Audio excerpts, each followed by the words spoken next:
To the honorable members of this august chamber, the 20th Congress, mga kababayan, magandang hapon sa ating pong lahat. Ako po'y lubos na nagpapasalamat sa mga kasama kong mambabatas sa House of Representatives sa paghalal ninyo sa akin bilang speaker. Hindi ko po ito inaasahan. Matapos ang ilang dekadang paninilbihan bilang lingkod bayan mula pa kabataang barangay hanggang gobernador ng Isabela, inakala ko na ang susunod na yugto ng aking buhay ay para sa aking pamilya. Ngunit, ibang daan ang inilatag ng ating Panginoon. Dinala niya po ako muli dito sa Kongreso upang mas higit pang palawakin ang aking paglilingkod. Aminado po ako, meron po akong pangamba sa aking dibdib habang iniisip ko ang hamon na katungkulang inaatang sa aking balikat.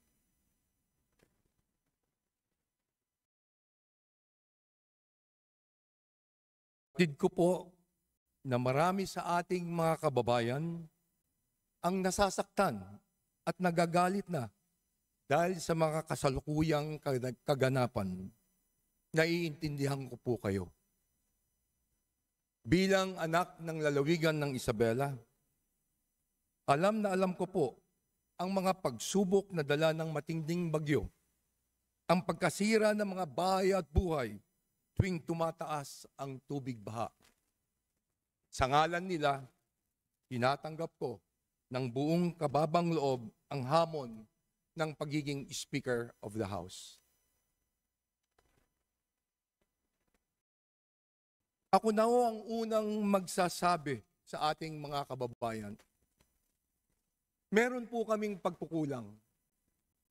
Kami po ay nagpapakumbaba sa inyo.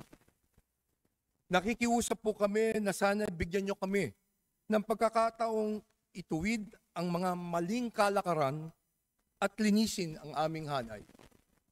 Nakikiusap po kami na magbigyan nyo pa kami ng tsansang makuha muli ang inyo pong tiwala.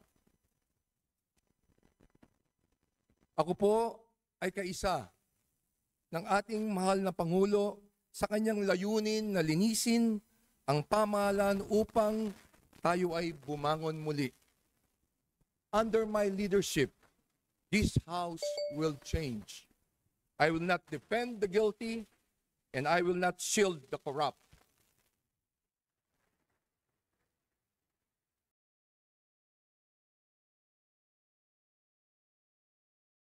Gaya ng paninindigan ng ating Pangulo, no rank, no ally, no office will be spared from accountability. We must strengthen the Oversight Committee and fully cooperate with the Independent Commission of Infrastructure. Our duty is not to protect each other. Our duty is to protect the Filipino people.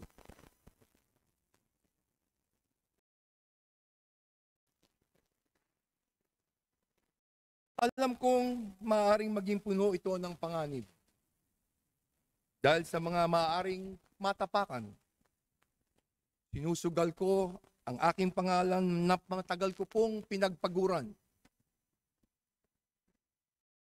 Yayakapin ko ang sakripisyong ito nang maibsan ang mas mabigat na sakripisyong kinakaharap ng ating mga kababayan.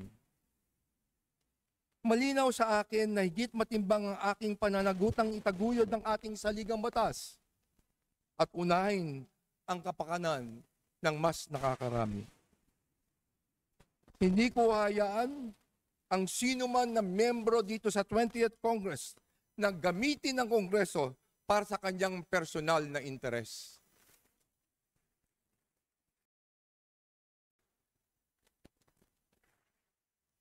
Panahon na nang ituon natin ang ating paningin sa mga pangailangan ng ating mga kababayan.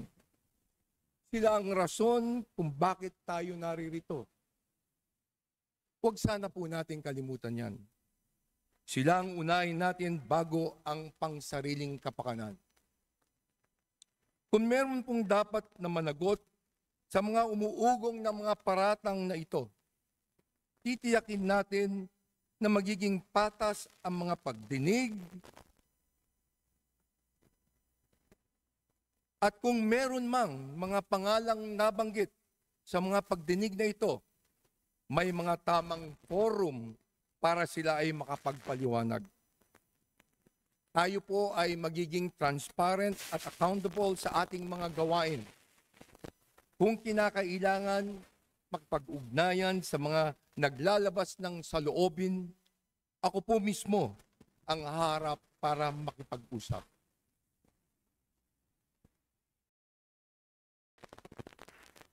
Makikinig po kami sa daing ng ating mga mamamayan. Makikinig po kami sa inyong mga boses. Ito lang ang paraan para lumabas ang pawang katotohanan at dito lang masisimulang matanggal ang agam-agam ng ating mga kababayan. Sa mga kasamahan ko sa Kongreso, magtatagumpay lamang po tayo kung tayo'y magkakaisa upang makamit ang hangaring ito. Buo po ang aking paniniwala na mas nakakarami sa ating mga kasamahan ang nangangarap at handang magtrabaho ng tapat para mapabuti ang ating bansa.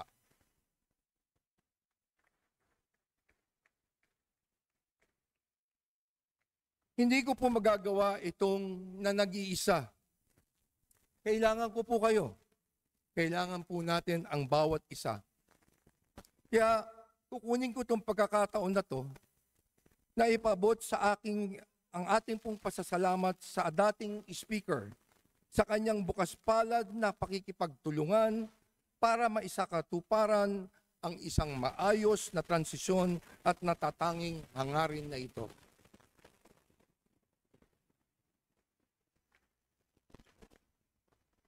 Sa tulong ninyo, sisiguraduhin natin na ang bawat sentimo ng paglalaanan ng budget sa bawat departamento ay tutugma sa pangangailangan ng mamamayang Pilipino.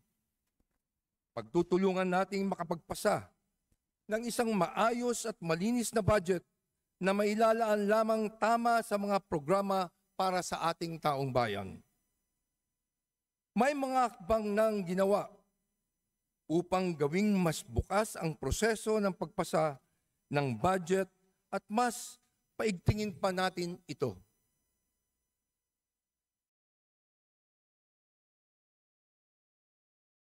Ako po ay handang makinig sa iba't iba nating tinig upang higit ng makaunawa. Nakahanda po ang aking bisig na makipagtulungan kanino man alang-alang sa ating bansa. Mula noon hanggang ngayon, ako po ay walang pinipiling kulay. Lahat ay mahalaga. Lahat ay may maaaring maiambag upang magampanan ang ating mandato bilang kinatawan ng ating pong mga mamamayan. Sa ating pong mga kababayan, hinihiling ko po na magpatuloy tayong magmatsyag at magbantay. Tanging kayo lamang po ang makakapagsabi at makakapagpasya kung dapat bang ibigay ninyo muli ang tiwala sa amin. Kayo ang magiging bahagi ng reforma para masiguro natin sa darating na mga araw ang kapakanan ng taong bayan ang mauuna. Ngayon na po ang oras, hindi bukas, hindi sa susunod na mga araw. Sama-sama tayong babangon, sama-sama tayong kumilos, sama-sama tayong maglingkod. Hindi magiging madali ang ating tatalakayin. Alam kong magiging mahirap para sa ating lahat. Pero gaano man kahirap kung ito naman ang nararapat, kung ito naman ang tama, ito ang kailangan nating gawin at pagtulungan.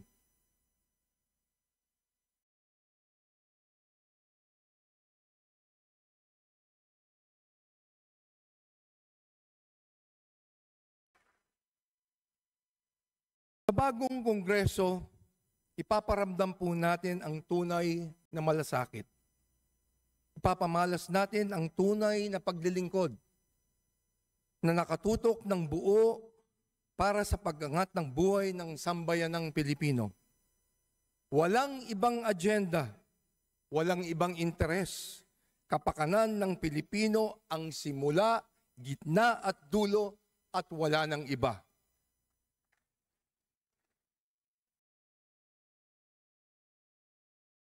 Sa lahat ng ito, hindi tayo hatulan sa ating mga salita, kundi sa ating mga gawa. Hindi tayo husgahan sa ating mga pangako, kundi sa ating pagtupad. Kaya hinihikayat ko ang bawat isa na sama-sama nating isulong ang isang bagong Pilipinas na matatag, marangal at nagkakaisa. Muli, maraming salamat sa inyong pagtitiwala. Pagpalain nawa tayo ng puong may kapal.